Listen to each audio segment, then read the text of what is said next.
Já temos aqui Vladimir Feijó conosco para comentar esse assunto. Vladimir, seja muito bem-vindo aqui à nossa transmissão do Povo News. Iniciando, Vladimir, com essa decisão desse comitê específico da Câmara dos Estados Unidos, possivelmente uma retaliação após essas decisões envolvendo a Rumble, inclusive as empresas de comunicação de Donald Trump. Quais as chances desse projeto avançar na Câmara dos Representantes dos Estados Unidos e qual a sua avaliação com essa decisão que, obviamente, vem logo depois de um novo embate entre Alexandre de Moraes e as redes sociais brasileiras?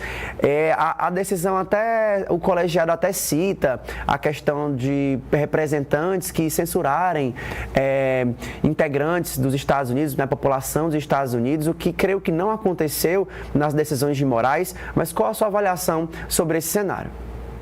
Bom dia, Felipe. É uma satisfação estar aqui. Há uma clara discussão ideológica, de cunho mesmo interpretativo, do que é a dignidade humana. O Brasil, a maioria dos países europeus, da América Latina como um todo, entendem a dignidade humana como interdependente e interconectada com um conjunto de valores. Isso inclui também as chamadas liberdades sociais, enquanto nos Estados Unidos eles insistem firmemente nisso, que acreditam apenas na convicção de liberdades individuais. E na perspectiva deles, a liberdade significa total isenção de interferência para a pessoa fazer o que bem entender, enquanto na concepção ideológica mais recente, lembrando que a Constituição americana é de 1776 e eles insistem nessa perspectiva.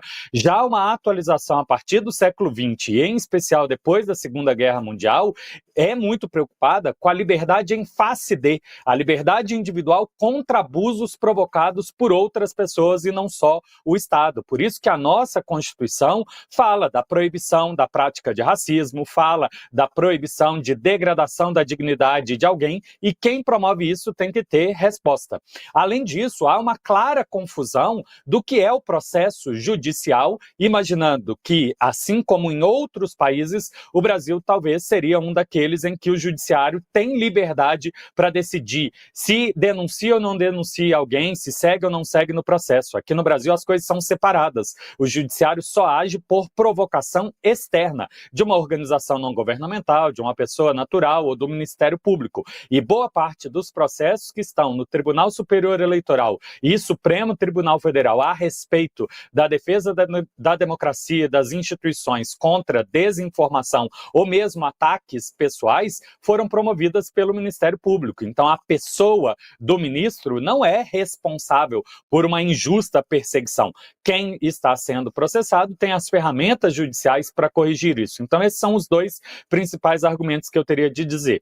Para responder a sua pergunta, eu acho que tem plena condição, por questão de alinhamento ideológico, tanto entre democratas e republicanos, na visão americana de que é preciso defender a visão de liberdade absoluta e que, de alguma forma, podem entender que mecanismos que exigem o direito de resposta e, se não tiver a devida resposta, uma sanção econômica ou até suspensão do direito de comunicação, seria uma violação do que eles entendem de democracia. E como a gente viu aí a notícia, é uma interpretação também a respeito do que se entende ser soberania, já que não é só o legislativo americano que entrou em jogo. O executivo também, com o Ministério de Relações Exteriores, está comprando essa briga ideológica com o Brasil, ao mesmo tempo em que passa pano para outros países, e lembro também a própria hipocrisia dos Estados Unidos, que mandou bloquear o TikTok se ele não fosse vendido, mas a hipocrisia de não fazer as mesmas críticas para regimes que fazem suspensão ou bloqueios, como a Arábia Saudita